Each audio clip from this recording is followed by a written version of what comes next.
నేను 2011 పర్మిషన్ తీసుకున్నా, ఇల్లు కట్టుకున్నా, ఇంటి పన్ను కడతానా, మున్సిపాలిటీకి ఇంటి పన్నుతోటి కట్టుకుంటాను ఉంటాను.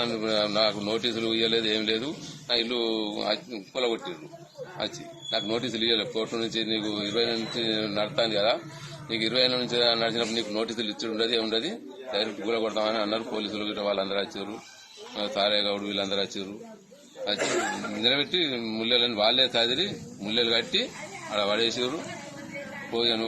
మరి నేను ఎక్కడ పోవాలి సార్, ఇట్లా ఉన్న పని ఇట్లా మన ఇంట్లో చంపుతారా అంటే, చంపడం లేదు బాబు, నీకు రూమ్స్ చెప్పాడు తప్ప అన్నాడు పోలీసు ఆయన.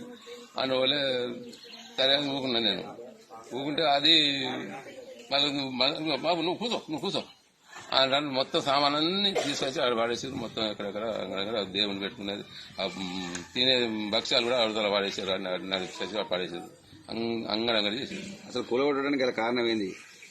ఎందుకు కూలగొట్టారు? వాళ్ళు 244 గదాలు నాది, 204 గదాలు వాళ్ళది. ఎవరిది? మన్నెపల్లి రాజమౌళి ఏస్మని వాళ్ళది. 204 గదాలు 204 గదాలు వాళ్ళది.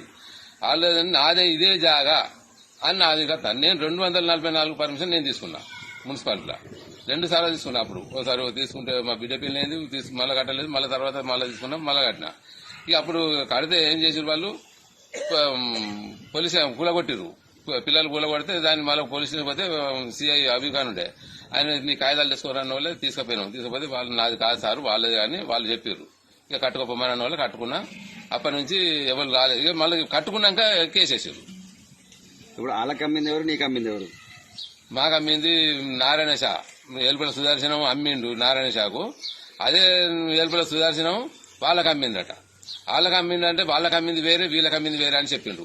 అదే జాగా ఇదే జాగా నీకు ఇవ్వాలని చెప్పిందంటే నాకు కోర్టు చెప్పింది ఇదే జాగా అని అన్నాడు. కొలిపియాలంటే కొలిపించరు, అవన్నీ ఏం లేదు, ఆ కోర్టే చూసుకోవాలి. మీరు అప్పుడు చెప్పింది ఏం చెప్పారో మీరు అంతే ఉన్నది, అది ఇదే జాగా అని చెప్పిందంటారు.